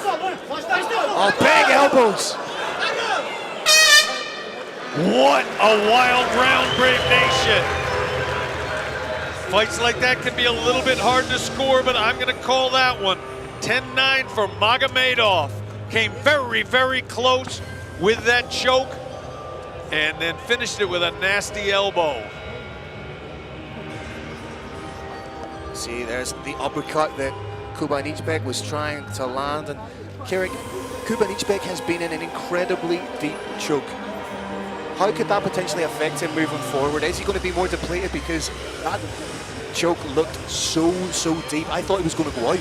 I think what he's going to have to do, Phil, is be just a little bit more careful. I don't think he quite appreciated the extraordinarily high level of submission skill possessed by Kamil Magomedov. He knows it now. He knows he was literally, Brave Nation, a split second away from going to sleep. Unfortunately, I think he's going to have to ramp back just a little bit on that relentless attack. Because in mixed martial arts, if your opponent knows what you're going to do, it is a big demerit against you. Third round of 5, and what has been a fantastic main event so far. What has been a fantastic Brave Combat Federation show. Kubanychbek puts the pressure on right from the get-go. Also has to be said, we've talked about how much that choke took out of Kubanychbek, but how much might it potentially have taken out of the arms of Kamil Magomedov? Brave Nation, there's a psychological effect where if you think you've got your opponent finished, whether it's with a submission or with strikes, you can actually expend so much energy and feel so excited that when that excitement is gone, your body's tired, it can leave you in a genuinely depleted state.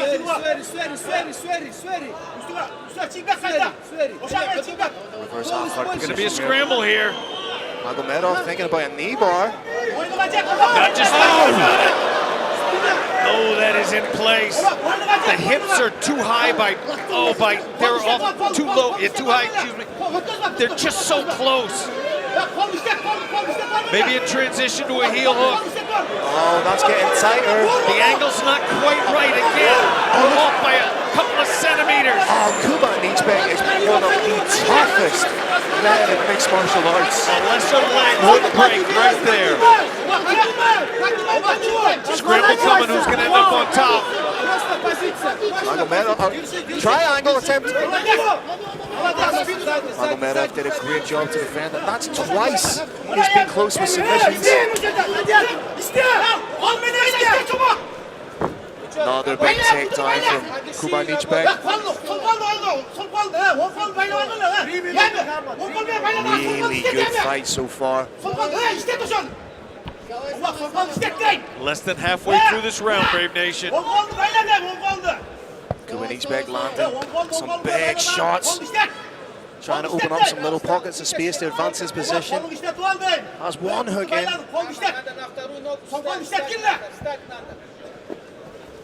And rolls. Body triangle. Very smart work from Kubanychbek. This body triangle, Brave Nation, is tough on the conditioning. It's very hard to breathe in this position, and it's hard to escape from. Magomedov does the right thing by rolling to the side that it's locked on, but then Kubanychbek brings him back to the other side. Denied. Lovely work to lace up the leg as well with his instep. And what a change in tempo this would be if Kubanychbek scored the submission. Chokes on the chin right now. Hurts. Not typically a fight ender. Nice work from Kubanychbek to reassert the triangle. And once again, credit to Cranking that face. Oh. Just face squishing. that can't be nice, but credit to the fans here in Serbia. Very well educated on the sport. It's a warrior culture full of amazing people. Amazing kindness, amazing cuisine, amazing hospitality, and amazing fighters. The Serbians, a great bunch of lads. And such a back and forth fight. If you are a fan of the purity of mixed martial arts, then you are loving this battle between the interim champion Kubanychbek and the challenger Kamil Magomedov.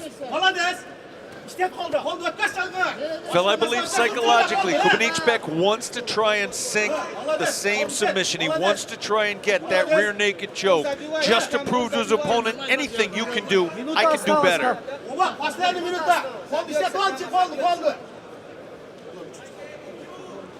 Magomedov trying, oh, he's got his finger inside the glove. Deki Larkin spots it. That's why he's one of the best in the business. Brave Nation, you can grab the opponent's gloves, but your fingers cannot loop inside of it. Right in front of us here in our broadcast position, you can see Kubanychbek slowly, methodically trying to work, trying to get bicep grip, but being well defended so far.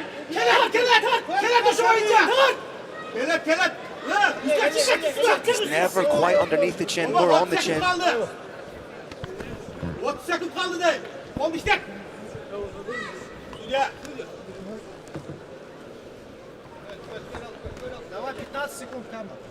Kubanychbek maintaining the dominant position, but Kieran, you also have to ask the question of how much does holding that body triangle, could that potentially take a little bit out of the legs of Kubanychbek? For a normal human being, yes. For Omar, no.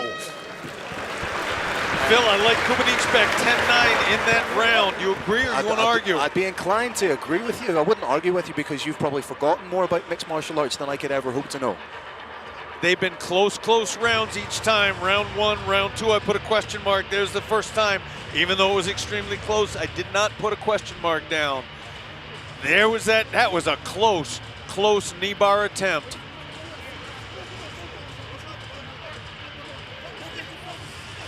Here we see the relentlessness of Omak in action. No single thing he does is devastating, but in accumulation, it's devastating.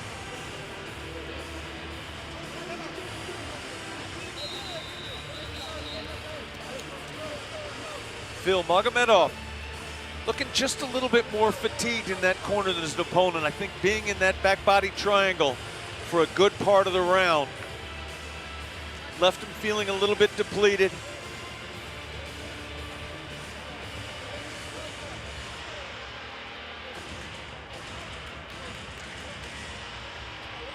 Kubanychbek looks hungry. He's good to go, isn't he? Such a tightly contested fight we have here. Both fighters have definitely had their moments. You can make compelling arguments for either. Brave Nation, we are now in championship rounds. We are now in deep waters. Doing what you're watching in front of you requires a whole nother level of conditioning. Kubanychbek believes, rightly or wrongly, that his condition is superior. Watch out for the potential for a choke. Nope. Oh, Kubanychbek just effortlessly slips to take the back. Beautiful back take. Well, makes it look effortless. There's a lot of effort going on. Looking for that mat return. Hard to get. He is trying to work that left leg in. That was a nice takedown. Not only did it destabilize opponent's balance, but it hurt that calf as well. One hook in, trying to work for that other hook. Playing with the reverse half guard position. Oh, there's Scramble time! Oh, great work by Magomedov to reverse the position. Phenomenal scramble. Brave Nation, close fights are very often won in the scrambles, and right there, Kamil Magomedov, he won that scramble. Kubanychbek trying to break the grip right now, doing the right thing.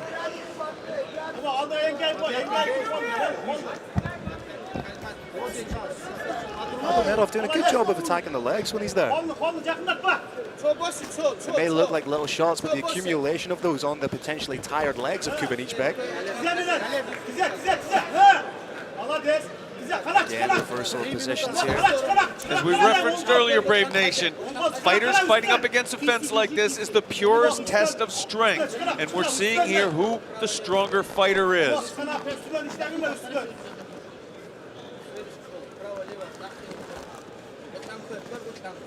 Good head fight here from Kubanychbek.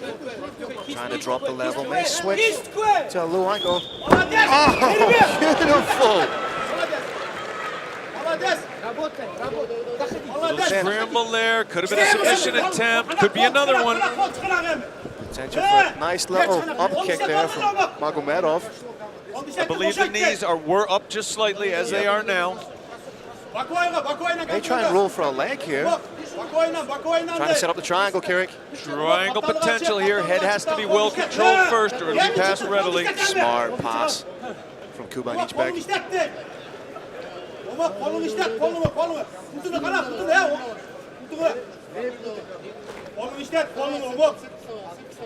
So evenly balanced. Kubanychbek riding a 12-fight unbeaten streak, dating all the way back to February 2018. 28 years old. He's only starting to begin to enter his athletic prime.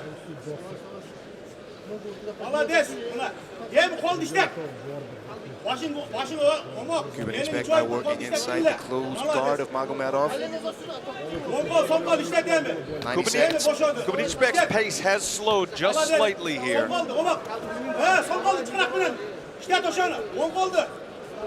We'll let him away with it considering it's the 4th round of the lightweight title fight. Brave Nation, toes are not allowed to stick inside the fence. You can place the sole of your foot on the fence, but your toes are not allowed to stick through.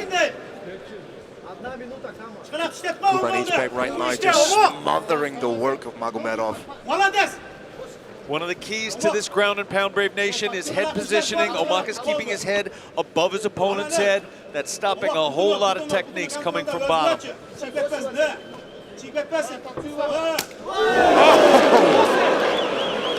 That one sounded like a cricket bat on a watermelon. Kubanychbek is completely unfazed by it. 30 seconds in our penultimate round. Another good up kick from Magomedov. Maybe trying to switch to an armbar. The arm's safe of Kubanychbek.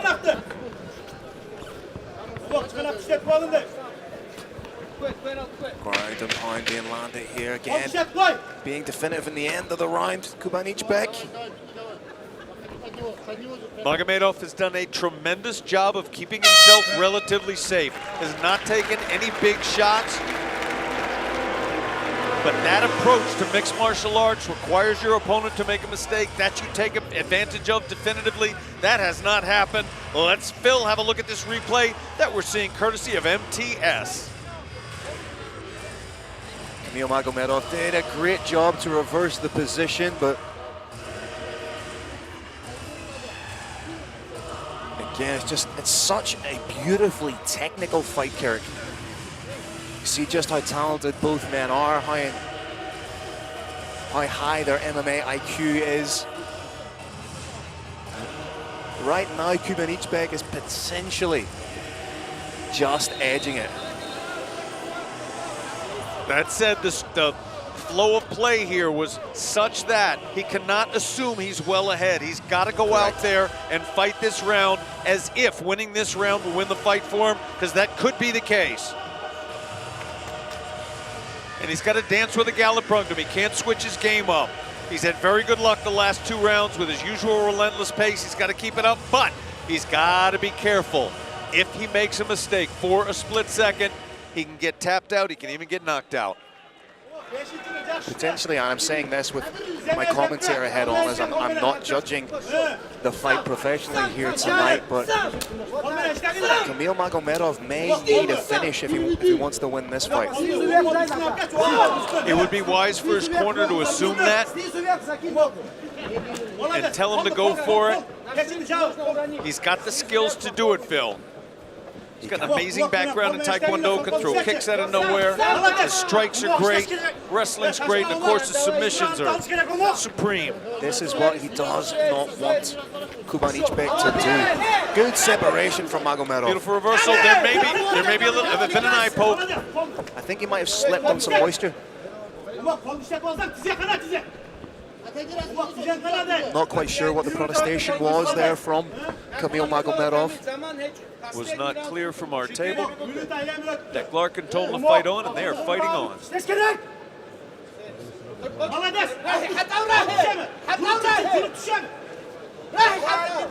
Big takedown from Kubanychbek.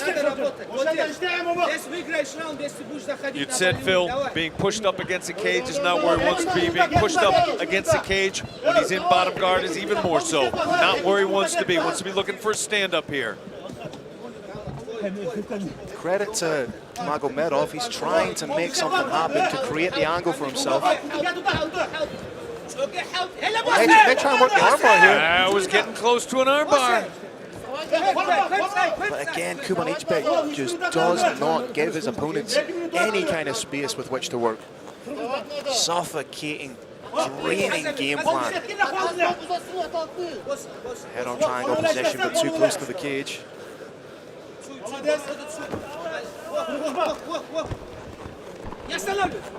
Magomedov trying to roll, trying to create space, but Kubanychbek sticking to him like white on rice.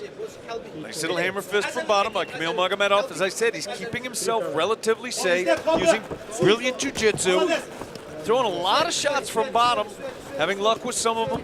At the beginning of an armbar there, potentially. Midway point of the 5th and final round. Trying to dive on that Kimura grip. Kimura using the sweep. It can be used as a sweep, can be used as a submission, can be used to stand up. Kubanychbek staying active, landing shots. You wonder at this stage of a fight just how much. Love Magomedov attacking from bottom. Actually giving better than he gets. Decky Larkin said avoid the spine. Brave Nation, imagine a cell phone. You run it all the way down the center of the back. That area cannot be hit.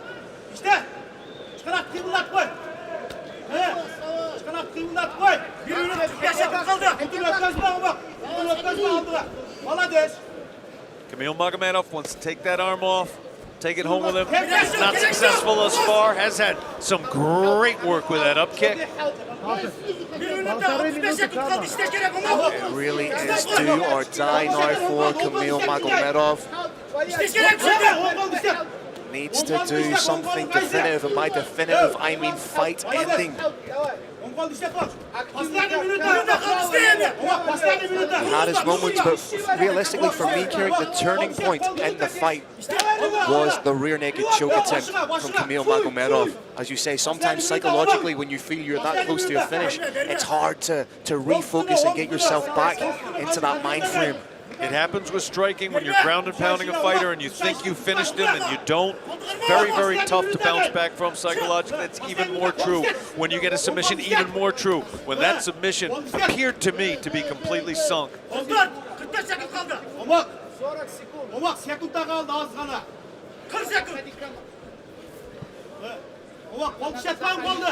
Final 30 seconds in the championship bout. Kubanychbek on top. Kudos, Phil, to both these fighters for the conditioning they're showing. They're still aggressively in here.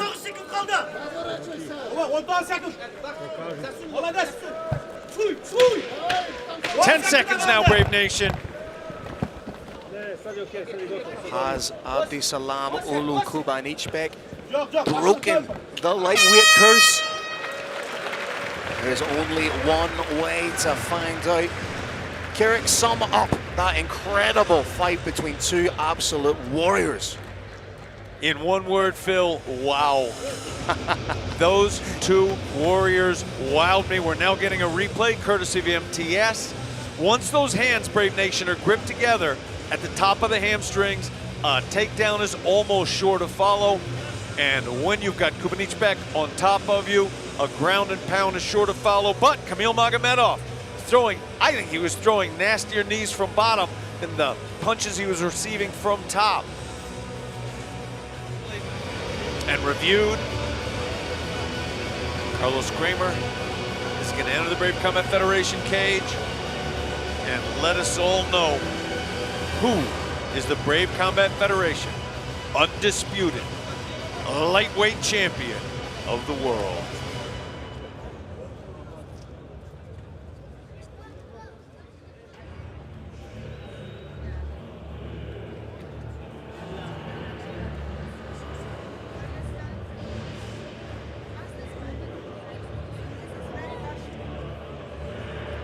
Apologies for that brief wait, Brave Nation. But we got a lion stalking into the cage.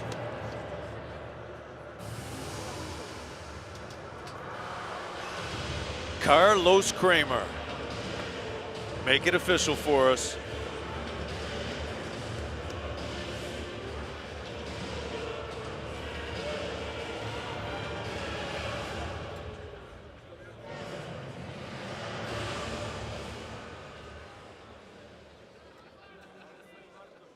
All right, ladies and gentlemen, what a fight for our main event of the evening.